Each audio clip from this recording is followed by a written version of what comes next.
صلی اللہ تعالی علیہ وسلم نے فرمایا شعبان میرا مہینہ ہے، رمضان میرے رب کا مہینہ ہے۔ اتنی برکتوں والا مہینہ، اتنی شانوں والا مہینہ، آپ نے کچھ باتوں کا بڑا ہی خیال رکھنا۔ ایک تو آپ نے کوشش کرنی ہے نمازیں ذوق کے ساتھ پڑھی جائیں، آپ نے مسجد کے ساتھ دلچسپی پیدا کرنی ہے۔ آپ یہ کہیں کہ زیادہ سے زیادہ میں نہ دوسروں کو نواز سکوں، میں نہ چپکے سے پہنچوں کسی غریب تک، خود سے جاؤں اور اس کو اپنا محسن سمجھیں جس کی وجہ سے اللہ آپ کو ثواب دے رہا ہے، اس کو محسن سمجھیں جس کی وجہ سے اجر مل رہا ہے۔ احساس ہم نے بہت زیادہ پیدا کرنا ہے۔ ہم نے دیکھنا ہے کہ میں کس جگہ میری ضرورت ہے، میں کس طرح کر کے کام آ سکتا ہوں، وہاں اپنی خدمات کو پیش کرنا ہے۔ میرے رسول پاک علیہ السلام نے فرمایا کہ جب رب نہ مانے تو پھر وہ کمزوروں کے صدقے مان جاتا ہے، پھر وہ ضعیفوں کے صدقے مان جاتا ہے۔ فرمایا اللہ تم سے بارشیں روکنا چاہتا ہے، پر تمہارے ضعیفوں، کمزوروں، غریبوں کے صدقے، مجبوروں کے صدقے وہ تم پر بارشیں برساتا ہے۔ حضور فرماتے رب اشغاز اغبر لو اقسم علی اللہ لا برا۔ کچھ ایسے لوگ ہوتے ہیں کہ ان کے بالوں میں خاک پڑی ہوتی ہے، چہروں پہ مٹی الجھے ہوئے ہوتے ہیں، لیکن اگر وہ اللہ پہ قسم کھا لیں تو اللہ ان کی قسم بھی پوری کر دیتا ہے، قسم بھی۔ حضرت سیدنا عبداللہ ابن عمر فرماتے میں حضور کی مجلس میں حاضر تھا، حضور مانگنے لگے اللہ سے، حضور اللہ سے مانگنے لگے۔ میں تو کئی دفعہ یہ دعا بھی مانگنے لگ جاتا ہوں کہ اللہ تو ان دعاؤں کی طرف تو دیکھ جو تیرے رسول نے ہمارے لیے مانگی۔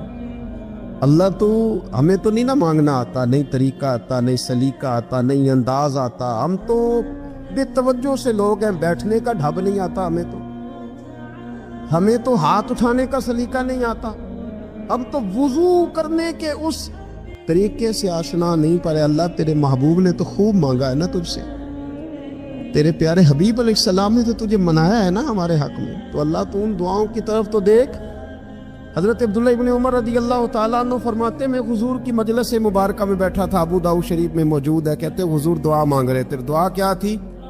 دعا حضور یہ مانگ رہے تھے رب اغفر لی، یا اللہ ہمیں بخش دے، وتب علی، اللہ ہماری توبہ قبول فرما، انک انت التواب الرحیم، بے شک تو توبہ قبول کرنے والا اور رحم کرنے والا۔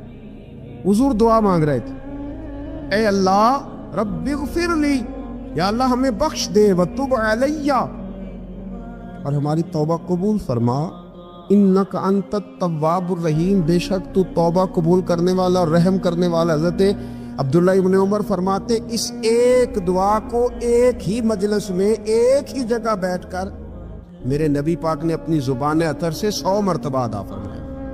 یہ 100 مرتبہ حضور نے یہ لفظ کہے رب اغفر لی وتب علی، رب اغفر لی وتب علی، رب اغفر لی، اے اللہ بخش دے، رحم فرما، وتب علی، بس قبول کر لے نا اب ہماری توبہ، انک انت التواب الرحیم، بے شک تو توبہ قبول کر لیا کرتا ہے، تو رحم فرمایا کرتا ہے۔ ایک ہی مجلس میں 100 دفعہ حضور نے دعا مانگی، دعا مانگ کے پھر دعا مانگی، اور دعا مانگ کے پھر دعا مانگ، اللہ کو منایا میرے رسول پاک۔ حضور نے ہمیں بتلایا اسے مناؤ، اس کی بارگاہ عالی مرتبت میں جھکو، اور حضور نے خود بھی یہ طریقہ ہمارے سامنے بطور سنت کے چھوڑا، اور پھر نبی پاک صلی اللہ علیہ وسلم نے آگے بڑھ کے ہمیں کچھ اور باتیں بھی ارشاد فرمائی۔ حضور نے ہمیں بتلایا کہ پچھلے لوگ اپنے رب کو کیسے مناتے تھے، وہ کس طرح اس کے حضور ناز عرض کرتے تھے۔ حضور نے ہمیں اللہ کو منانے کے طریقے بھی بتلائے، فرمایا جب ماں باپ دعا مانگیں گے اولاد کے حق میں تو وہ مان جائے گا۔ حضور علیہ السلام نے فرمایا جب مسافر دعا مانگے گا تو اللہ مان جائے گا۔ فرمایا میرے رسول کریم نے جب بیمار دعا مانگے گا تو اللہ مان جائے گا۔ اور سید عالم علیہ السلام فرمانے لگے جب تمہارے ضعیف، کمزور، مجبور لوگ دعا مانگیں گے تو اللہ مان جائے گا۔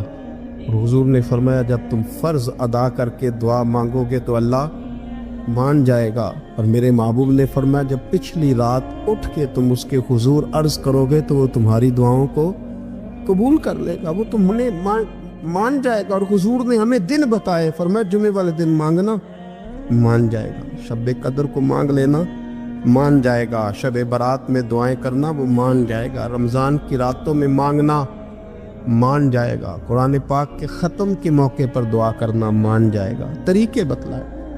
اب یہ ہے کہ ہم نے تو مانگنا تھا نا اس کی بارگاہ میں، ہم نے تو حاضر ہونا تھا، ہم نے تو جانا تھا۔ اب ہم نے آگے بڑھنا ہے، اس کے حضور عرض کرنا ہے۔ حضور نے ہمیں بتلایا، ہمارے پیارے رسول صلی اللہ تعالیٰ علیہ وسلم نے بتلائی کہ جب انسان بہت زیادہ عاجزی کرتا ہے نا، بہت زیادہ عاجزی، تو پھر بھی اللہ مان جاتا ہے۔ جب وہ اس کے حضور بہت عجز کا اظہار کرتا ہے، بہت زیادہ عجز کا اظہار کرتا ہے، وہ ڈر جاتا ہے اس سے۔ وَلِمَنْ خَافَ مَقَامَ رَبِّهِ جَنَّتَانِ، فرمایا جو میرے سامنے کھڑے ہونے سے ڈرے گا میں اسے 2 جنتیں عطا کروں۔ نبی پاک صلی اللہ علیہ وسلم نے فرمایا، حضرت ابو ہریرہ رضی اللہ تعالیٰ عنہ راوی ہیں، حضور فرماتے ایک شخص مرنے لگا، اپنے بچوں سے کہنے لگا کہ میں جب مر جاؤں تو مجھے جلا دینا، اور پھر میرے جلے ہوئے وجود کو پیس دینا، پھر مجھے ہوا میں اڑا دینا۔ پتر مجھے اڑا دینا، مجھے بڑا ڈر لگتا ہے، اگر رب نے مجھ سے حساب پوچھا تو میں قابل نہیں ہوں، اڑا دینا مجھے ہواؤں میں۔ اگر اس نے مجھ سے عذاب لیا تو حساب لیا تو بڑا سخت حساب لے گا۔ حضور فرماتے ہیں، بخاری میں موجود ہے، اس کے بچوں نے اسی طرح کیا، اس کے مرنے کے بعد اسے جلایا، ہوا میں اڑا دیا۔ اللہ کے محبوب فرماتے ہیں رب کریم نے حکم دیا زمین کو کہ اس کے ذرات کو جمع کرو، زمین نے ذرے جمع کیے، خدا نے حکم دیا تو اس کا وجود پھر سے اسی شکل میں آیا۔ تو رب کریم نے فرمایا یہ جو تو نے وصیت کی تو کیوں کی؟ اللہ جانتا ہے کہ نہیں جانتا؟ یہ کی تو کیوں کی؟ تو رو پڑا، کہنے لگا اللہ میرے اندر تو طاقت نہیں تھی تیرے سامنے کھڑا ہو کے حساب دے سکوں، تجھے منانے کے لیے تیرے خوف سے ڈر گیا، میں ڈر گیا۔ اگرچہ ہمارے بزرگوں نے لکھا ہے کہ آج یہ وصیت کرنا، اس رنگ میں یہ طرز اختیار کرنا درست نہیں، لیکن آپ غور فرمائیے کہ نبی پاک علیہ السلام فرماتے ہیں جب اس نے کہا نا اللہ تجھ سے ڈر کے یہ کیا، تو رب کریم نے فرمایا جا پھر میں نے تیری مغفرت کر دی، کیونکہ اللہ کو پتا تھا یہ دل سے بات کر رہا ہے۔ ہمیں یہ سمجھنا چاہیے کہ نبی پاک علیہ السلام کے دنیا میں تشریف لانے کے کچھ مقاصد ہیں۔ انبیاء جب آتے ہیں تو بڑا مقصد لے کر آتے ہیں، اس مقصد کو ہم نے سمجھنا ہے، اس پر ہم نے غور کرنی ہے اور اپنے آپ کو تبدیل کرنا ہے۔ میلاد جو ہے نا، میلاد اس کا مطلب انقلاب ہے۔ ہمارے ہاں سمجھ لیا لوگوں نے ایک کمیٹی بناؤ اور خوب جناب اچھے طریقے سے آپ ایک بزم سجاؤ، یہ بڑی اچھی باتیں ہیں، الحمدللہ اس کا اللہ بڑا اجر عطا فرمائے گا، یہ بڑی خوب بات۔ لیکن میرے عزیز جو میلاد شریف ہے نا، لفظ میلاد یہ انقلاب کا نام ہے۔ جب آپ میلاد مناتے ہیں تو آپ لوگوں کو یہ بتاتے ہیں کہ میلاد شریف سے پہلے بیٹیاں زندہ دفن ہوتی تھیں، اور جب حضور کا میلاد ہو گیا تو اب تو بیٹی قانونی وارث ہے باپ کی، اسے اعزاز مل گیا، انقلاب آ گیا۔ میلاد سے پہلے لوگ منڈیوں میں بکتے تھے، انسان کی کوئی قدر نہیں تھی، لیکن جب میلاد ہو گیا انقلاب آ گیا۔ اب یہ برادری کے رٹے، یہ قبیلوں کی لڑائیاں، یہ سب جہالت قرار پائیں۔ قبیلے صرف تعارف کے لیے، باقی کوئی بڑا نہیں کوئی چھوٹا نہیں۔ ان اکرمکم عند اللہ اتقاکم، اللہ کی نظر میں اس کی عزت زیادہ ہے جو پرہیزگار زیادہ ہے۔ اب انقلاب ہے، اب اس نام پر قوم کو تقسیم نہیں کیا جائے گا۔ اب حضرت بلال حبشی آئیں گے تو حضرت عمر اٹھ کے کھڑے ہو جائیں گے امیر المومنین ہوتے ہوئے، اور انہیں اپنی جگہ پر بٹھا کے کہیں گے بلال آپ تو ہمارے سردار ہیں۔ میلاد ایک انقلاب کا نام ہے۔ میلاد شریف سے پہلے لوگ بتوں کی پوجا کرتے تھے معاذ اللہ۔ میلاد شریف سے پہلے کئی جگہوں پہ درختوں کو، سورج کو، چاند کو پوجا جاتا تھا۔ اب میلاد ہو گیا، اب حضور نے قانون بنا دیا کہ سجدہ سوائے رب کے کسی کے لیے جائز نہیں، اور کوئی بھی ہو، کتنا بڑا بھی ہو، جائز ہی نہیں۔ سوائے اللہ کے کسی کے لیے سجدہ جائز۔ اعلیٰ حضرت رحمت اللہ تعالیٰ علیہ سے کسی نے سوال پوچھا کہ ایک تو ہے نا کہ سجدہ عبادت کے لیے، وہ تو کفر ہے، شرک ہے۔ اگر کوئی تعظیم کے لیے کسی کو سجدہ کرے، سجدہ کرے پر کرے تعظیم کے لیے، تو حکم کیا ہے؟ تو اعلیٰ حضرت نے 50 دلائل کتاب و سنت سے اور 150 حوالے فقہاء اور محدثین کے لکھ کے کہا تعظیم کا سجدہ بھی حرام ہے۔ سجدہ سوائے رب کے کسی اور کے لیے جائز یہ سمجھ آ رہی ہے میری بات کی؟ بعض جگہوں پہ ان پڑھ پیر ملتے ہیں بیچارے، وہ کہتے ہیں جی اے معرفت دی گل ہے، میں کہ معرفت دی نہیں، یہ تے جہالت دی گل ہے، آپ جہالت کر رہے ہیں۔ تو نبی پاک کا میلاد انقلاب ہے۔ اب ہم نے اس انقلاب کے جو مقاصد ہیں ان کو سمجھنا ہے، حضور کس لیے آئے۔ ایک مقام میں نے قرآن مجید کا تلاوت کیا، اللہ فرماتا ہے وَدَاعِيًا إِلَى اللَّهِ بِإِذْنِهِ وَسِرَاجًا مُنِيرًا، فرمایا ہم نے نا اے محبوب علیہ السلام آپ کو اللہ کی جانب بلانے والا بنا کے بھیجا ہے، اللہ کے حکم کے ساتھ، اور چمکتا ہوا آفتاب بنا کے بھیجا ہے۔ نبی پاک علیہ السلام نے لوگوں کو اللہ کی جانب بلایا، عبادت کا سبق دیا۔ ہمارا جو وجود ہے نا یہ کچھ چیزوں کو طلب کرتا ہے، کھانا پینا سونا، یہ وجود کی ضروریات ہیں۔ اگر یہ چیزیں اسے نہیں دی جائیں گی یہ کام نہیں کر سکے گا، آگے نہیں بڑھ سکے گا۔ ہماری روح کی بھی کوئی ضرورت ہے۔ یہ جو لوگ سوال پوچھتے ہیں نا کہ جناب پیسے بھی ہیں، گھر بھی ہے، نوکری بھی اچھی ہے، دل نہیں لگتا، بور رہتا ہوں۔ روح پیاسی ہے، روح کچھ مانگتی ہے۔ روح کی غذا کیا ہے؟ اللہ کا ذکر، حضور پر درود و سلام، نبی پاک کی غلامی، یہ روح کی ضرورت ہے۔ آپ یہ دیکھیں نا، ہر زمانے میں لوگ پوجا کرتے رہے معاذ اللہ، کوئی درخت کی، کوئی پتھر کی، لیکن ایسا دور نہیں گزرا کہ کسی نے کسی کی پوجا نہ کی ہو۔ رستہ غلط مل گیا تو غلط جگہ لگ گئے، لیکن کسی کی عبادت کرنا یہ انسان کے وجود کی ضرورت ہے۔ یہ سویرے 11 گھنٹے سو کے بھی لوگ تھکے تھکے کیوں اٹھتے ہیں؟ سو کے اٹھے اور اس کا دل کر رہا ہے 2 بندے مجھے دبائیں، اب تو فریش ہونا چاہیے تھا۔ کیوں؟ صرف اس لیے کہ اس وقت سویا ہے جب رب نے سونے سے منع کیا۔ اگر یہ نماز کو اٹھ جاتا تو اس کی روح تازہ ہو جاتی، اس کی طبیعت بہترین ہو جاتی۔ نبی پاک نے ہمیں اللہ کی جانب بلایا۔ اوہام پرستی، ڈرنا، سہم جانا، کالا جادو، بلی رستہ کاٹ گئی، ان بیماریوں سے نکلیں۔ جادو کی حقیقت ہے پر جتنی ہم نے سمجھ لی ہے اس سے باہر آئیں۔ حضور نے اللہ کی جانب بلایا۔ جب بندہ عقیدہ توحید و رسالت والا ہوتا ہے پھر وہ اللہ پہ بھروسہ کرتا ہے، پھر وہ صبر والا ہوتا ہے، پھر وہ شکر والا ہوتا ہے، پھر وہ قناعت والا ہوتا ہے۔ نبی پاک علیہ الصلوۃ والسلام نے فرمایا رب پر بھروسہ کر کے صبح تم نے گھر سے نکلنا ہے، محنت ضرور کرنی ہے، محنت زوردار کرنی ہے، محنت سے جی نہیں چرانا۔ ہمارے بچے محنت نہیں کرتے، بالکل مزاج نہیں۔ اوہو، آپ کیا کرتے ہیں؟ کہتے ہیں میں نے کاغذ جمع کرائیں، باہر جانا ہے، اور جب کاغذ آئیں گے چلے جانا، یار یہاں تو کچھ کرنا۔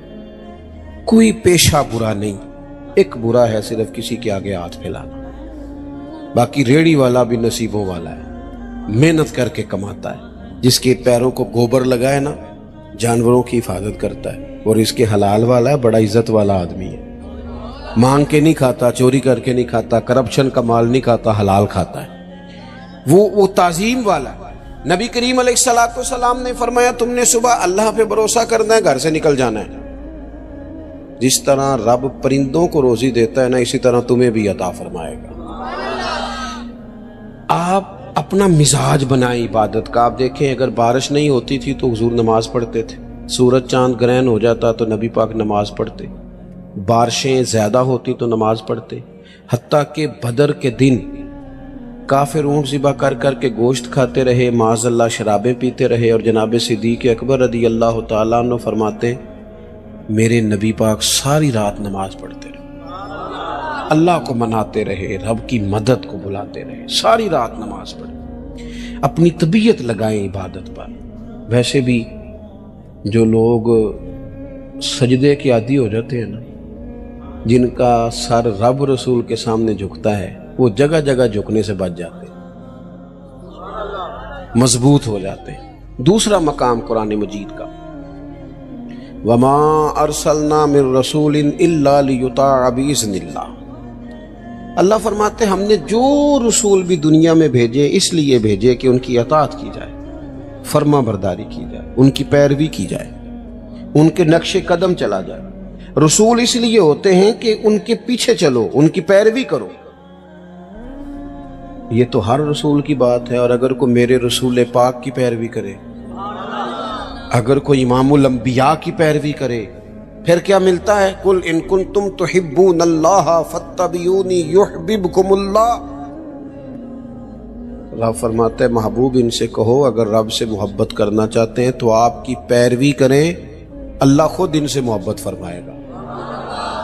نبی پاک کے طریقے پر چل کے بندہ اللہ کا محبوب بن جاتا ہے، اور غیر مشروط اطاعت صرف نبی پاک کی ہے۔